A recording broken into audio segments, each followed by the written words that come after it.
Malam itu, di jalur menuju Garut, aku terpaksa membelokkan mobil ke arah sebuah hotel di pinggir jalan. Bukan karena aku sengaja, tapi karena jalan utama longsor dan badai makin menggila. Mbak Nur cuma bisa diam sambil memegang tanganku dengan sangat kencang. Namaku Dedi.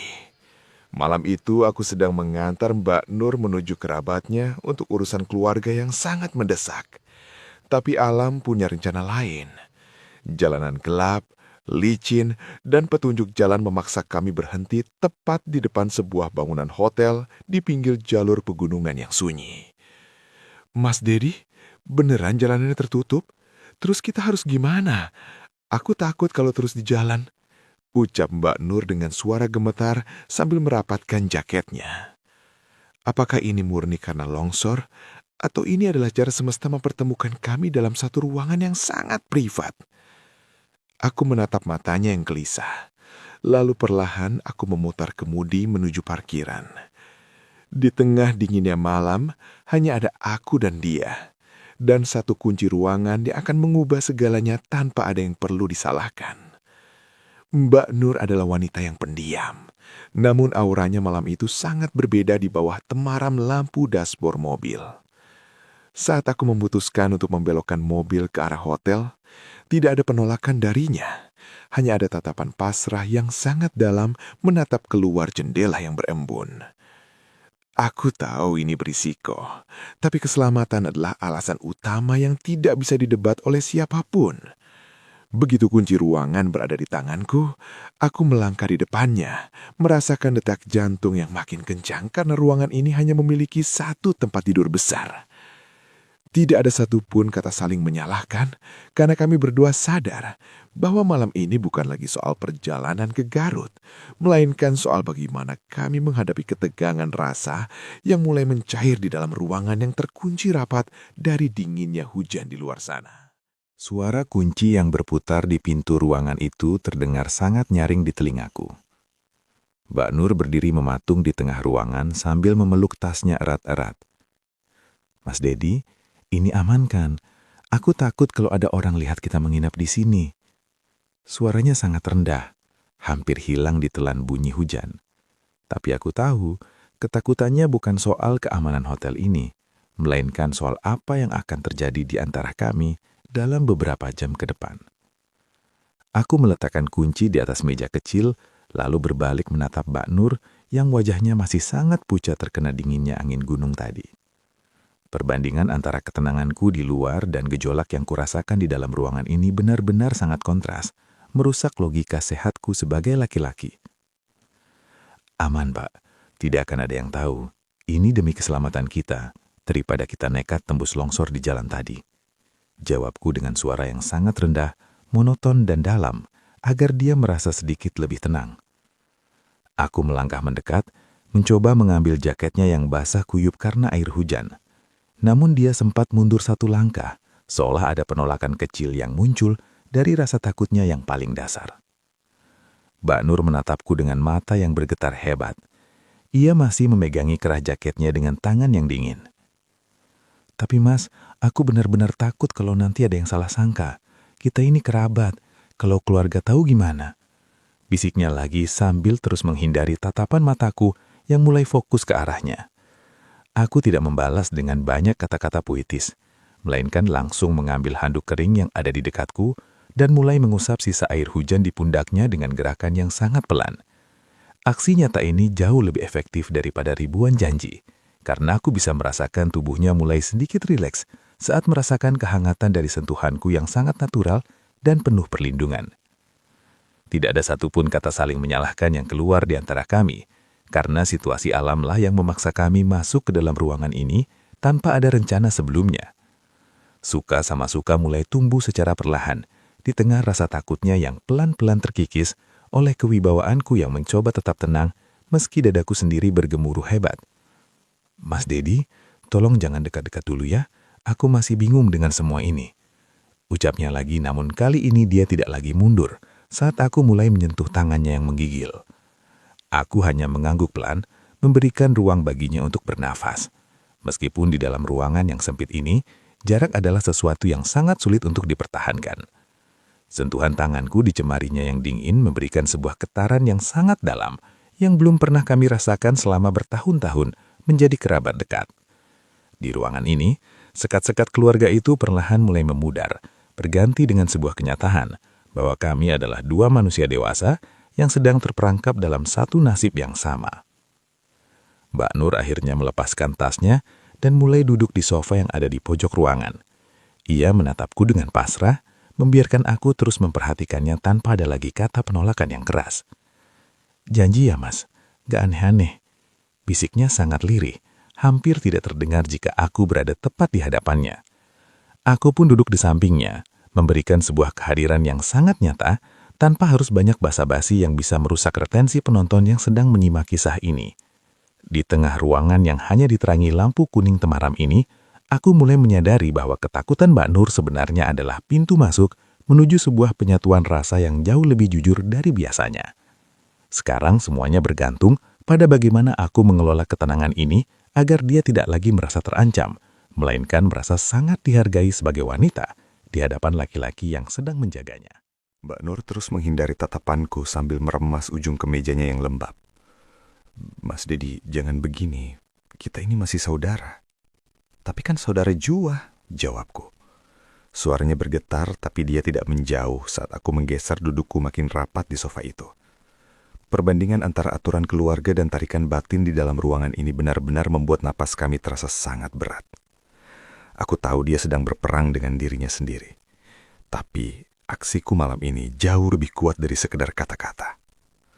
Aku menarik napas panjang, membiarkan keheningan ruangan ini bekerja untukku. Aku mulai merayunya bukan dengan kalimat rayuan gombal, tapi dengan perhatian yang sangat tenang dan dalam. Tanganku bergerak pelan, menyentuh helai rambutnya yang masih agak basah, menyibakkannya ke belakang telinga agar aku bisa melihat wajahnya dengan jelas. "Mbak, di luar sana dunia mungkin punya aturan, tapi di dalam ruangan ini cuma ada aku yang sedang menjagamu dari dingin," ucapku dengan suara rendah. Dia sempat menggeleng kecil, sebuah penolakan terakhir yang terasa sangat lemah, karena jemarinya justru mulai membalas genggaman tanganku dengan sangat erat. Aksi ini terus berlanjut saat aku mulai mengusap punggung tangannya dengan ibu jari, memberikan sebuah getaran yang sangat dalam yang meruntuhkan segala tembok pertahanannya sebagai saudara jauh. Mbak Nur menatapku dengan mata yang mulai berkaca-kaca. Ada sebuah kepasrahan yang sangat jujur di sana yang tidak bisa ia tutupi lagi. "Aku takut, Mas. Aku takut kita tidak bisa kembali seperti dulu lagi setelah malam ini." Bisiknya sangat lirih, hampir tidak terdengar di tengah deru hujan yang masih menghantam atap hotel. Aku tidak menyalahkan ketakutannya. Aku justru menarik bahunya agar bersandar di dadaku, memberikan sebuah kenyamanan nyata yang langsung membuatnya terdiam 1000 bahasa. Di dalam ruangan yang remang ini, status saudara jauh itu perlahan menguat, berganti menjadi sebuah penyatuan rasa alami. Suka sama suka telah menjadi hukum yang tidak tertulis di antara kami, menghapus segala keraguan yang tadi sempat menghalangi langkahku. Mbak Nur tidak lagi menolak. Ia justru mulai menyandarkan seluruh beban tubuhnya padaku, membiarkan tanganku merangkul pinggangnya dengan sangat protektif. Perbandingan antara kekakuannya tadi saat pertama masuk dan kelembutannya sekarang adalah kemenangan besar bagi insting laki-lakiku yang ingin melindunginya seutuhnya. Kali bergerak dalam satu irama yang sangat tenang, menikmati setiap detik kebersamaan yang sangat dalam, tanpa perlu banyak bicara lagi yang bisa merusak suasana dalam ini. Aku mencium keningnya dengan sangat lembut. Sebuah aksi yang menjadi segel bahwa malam ini adalah milik kami berdua, jauh dari pengawasan keluarga atau aturan apapun di luar sana. Mbak Nur memejamkan matanya, menghela napas panjang seolah ia baru saja menemukan pelabuhan yang paling aman setelah perjalanan panjang yang melelahkan. Sekarang semuanya sudah benar-benar luluh, dan aku tahu bahwa perjalanan ke Garut besok akan terasa sangat berbeda, karena ada sebuah rahasia besar yang kini terkunci rapat bersama kami di ruangan ini. Suara hujan di luar sana perlahan menghilang, berganti dengan suara nafas Mbak Nur yang makin berat di pundakku. Ia tidak lagi bicara soal status saudara. Tangannya mulai merayap pelan mencari jemariku di tengah remang ruangan ini. Aku tahu ini sudah sangat dalam. Perbandingan antara dinginnya malam di luar dan panasnya suasana di sini benar-benar mengunci kesadaranku. Apakah setelah ini kami masih bisa saling menatap sebagai kerabat biasa? Di dalam ruangan yang hanya diterangi satu lampu sudut ini, segalanya terasa makin nyata dan tanpa batas. Mbak Nur perlahan menegakkan duduknya, menatapku dengan sorot mata yang sudah tidak punya lagi ruang untuk keraguan. Wajahnya yang tadi penuh ketakutan, dengan keberaniannya sekarang memberikan sebuah kejutan batin yang sangat kuat bagiku. Tangannya yang halus kini tidak lagi gemetar. Ia mulai bergerak dengan aksi yang sangat tenang, menyentuh rahangku dan membimbing wajahku untuk menatapnya lebih dalam. "Mas Dedi, buat aku lupa kalau kita sedang terjebak di sini," bisiknya dengan nada yang sangat rendah. Aku menyambut gerakannya dengan sebuah kepastian laki-laki yang sudah tidak mau lagi berbasa-basi dengan keadaan. Tanganku merayap ke arah belakang lehernya, menariknya pelan agar jarak di antara kami benar-benar habis tanpa celah sedikit pun. Di ruangan ini, tidak ada satupun kata saling menyalahkan yang keluar karena kami berdua bergerak natural. Sentuhan kulit yang hangat ini menjadi bahasa utama kami, menggantikan ribuan kata puitis yang tidak berguna untuk situasi semendesak ini. Aku bisa merasakan detak jantungnya yang berpacu kencang tepat di dadaku. Sebuah tanda bahwa ia pun sudah hanyut sepenuhnya dalam arus rasa yang kami bangun bersama.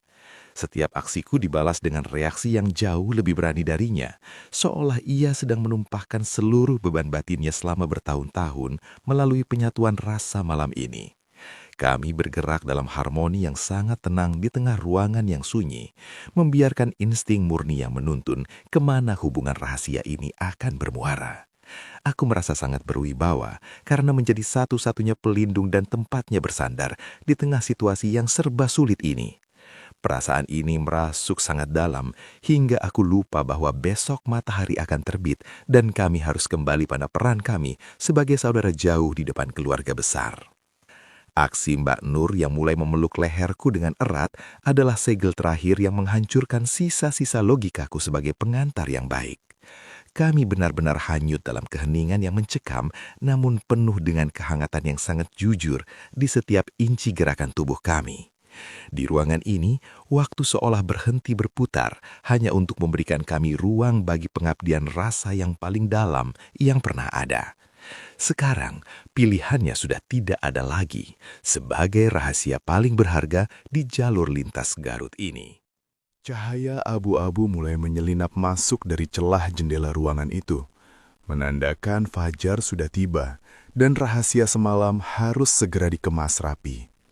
Ponselku bergetar. Sebuah pesan masuk mengabarkan kalau jalur menuju Garut sudah bisa dilewati. Tapi saat aku menoleh ke arah Mbak Nur yang masih bersandar di bahuku, aku tahu jalan di depan kami tidak akan pernah semulus dulu lagi. Aku terdiam menatap layar ponsel, merasakan sebuah beban yang sangat dalam saat menyadari bahwa waktu privat kami di ruangan ini sudah habis. Mbak Nur bergerak pelan. Ia mulai membuka matanya dan menatapku dengan sorot mata yang jauh lebih tenang namun penuh dengan arti yang sangat dalam. Tidak ada kata-kata puitis yang keluar dari bibirnya. Ia hanya mengusap lenganku sekali lagi sebelum akhirnya mulai merapikan pakaiannya yang sempat berantakan semalam. "Sudah bisa jalan ya, Mas?" tanyanya. Semalam dengan sikap formal yang mulai ia tunjukkan pagi ini membuat batin laki-lakiku merasa sedikit terguncang. Namun, aksinya saat ia mendekat dan mencium pipiku sekilas sebelum berdiri memberikan jawaban bahwa apa yang terjadi di ruangan ini tidak akan pernah ia lupakan. Suka sama suka telah menjadi kontrak batin yang tidak perlu diucapkan lagi dengan kata-kata yang bertele-tele. Kami berdua mulai membereskan barang-barang di dalam ruangan ini dengan gerakan yang sangat tenang, seolah sedang menghapus jejak penyatuan rasa yang sangat otentik agar tidak tercium oleh siapapun di luar sana. Aksi Mbak Nur yang kembali mengenakan jaketnya dan merapikan rambut di depan cermin menunjukkan sebuah kesiapan mental yang luar biasa untuk kembali ke dunia nyata. Di ruangan ini, kami telah menyelesaikan sebuah misi kami, sebuah perjalanan rasa yang jauh lebih melelahkan daripada perjalanan lintas provinsi itu sendiri. Tidak ada satupun kata saling menyalahkan yang kami lontarkan, karena kami sadar bahwa kejadian semalam adalah sebuah keniscayaan saat dua raga yang kesepian dipertemukan oleh keadaan alam yang mendesak. Aku melangkah ke arah pintu, memutar kunci ruangan itu dengan perlahan, merasakan sebuah transisi emosional yang sangat tajam dari kehangatan privat menuju dinginnya udara pagi di luar hotel. Saat kami berjalan menuju mobil, jarak di antara kami kembali tercipta secara natural. Namun ada sebuah tatapan rahasia yang ia berikan saat aku membukakan pintu untuknya. Di tengah suara mesin yang mulai menyala, aku menyadari bahwa status kami sebagai saudari jauh hanyalah sebuah label di depan keluarga. Karena di dalam batin kami sudah ada sebuah rahasia yang terkunci rapat selamanya. Perjalanan menuju Garut kini terasa sangat berbeda. Bukan lagi soal urusan keluarga yang mendesak, melainkan soal bagaimana kami akan menjaga getaran yang sudah terlanjur dalam ini di tengah keramaian orang nantinya. Sekarang jalurnya sudah terbuka lebar, namun hati kami justru semakin terikat kuat dalam sebuah labirin rasa yang hanya kami berdua yang tahu di mana ujungnya. Mobil akhirnya berhenti di depan rumah kerabat di Garut. Seluruh keluarga besar sudah menunggu di teras dengan wajah lega. Saat Mbak Nur turun dan menyalami mereka satu persatu, aku melihat tangannya sedikit gemetar saat pandangan kami bertemu di kaca spion. Perbandingan antara sandiwara di depan keluarga dan kejadian di ruangan hotel semalam membuat jantungku berdegup jauh lebih kencang daripada saat menghadapi longsor itu sendiri. Di tengah keriuhan sambutan keluarga, aku tetap duduk di balik kemudi sebentar, mencoba menata napas dan ekspresi wajahku agar terlihat normal. Mbak Nur tampak sangat mahir memainkan perannya. Ia bercerita tentang betapa mengerikannya longsor di jalan, tanpa sedikit pun menyinggung tentang ruangan tempat kami berteduh. Tidak ada satupun kata saling menyalahkan yang muncul di antara kami, karena kami tahu rahasia ini adalah harga yang harus dibayar untuk sebuah kenyamanan yang sangat dalam. Suka sama suka telah menjadi ikatan yang tidak terlihat, yang membuat setiap gerakan kami di depan orang banyak terasa seperti komunikasi rahasia yang sangat intens. Saat aku turun untuk menurunkan tasnya, Mbak Nur mendekat seolah ingin mengambil barangnya. Di detik itulah, tanpa ada yang melihat, ujung jarinya menyentuh telapak tanganku dengan tekanan yang sangat dalam. Sebuah pesan tanpa suara bahwa ia tidak akan pernah melupakan apa yang terjadi. Aksinya yang berwibawa namun penuh rahasia ini membuatku sadar bahwa hubungan saudara jauh ini sudah berubah total menjadi sebuah pengabdian rasa yang sangat dalam. Di ruangan itu kami telah meninggalkan jejak, namun di sini, di tengah keluarga, kami harus kembali menjadi asing yang saling menghormati. Zona Romantis adalah kumpulan dari kisah dan cerita-cerita romantis terbaru yang disampaikan dengan suara yang pas untuk menyentuh relung jiwa Anda semua. Terima kasih telah mengikuti perjalanan Dedi dan Mbak Nur. Sebuah bukti bahwa terkadang alam punya caranya sendiri untuk menyatukan dua batin dalam sebuah situasi yang sangat darurat namun jujur. Sampai jumpa di kisah-kisah romantis lainnya yang tidak kalah menggetarkan dan penuh dengan aksi nyata. Hanya di sini, tempat segala rasa bermuara dengan penuh ketenangan. Saya pamit undur diri, semoga kehangatan rahasia yang indah selalu menyertai setiap malam Anda, malam ini dan selamanya.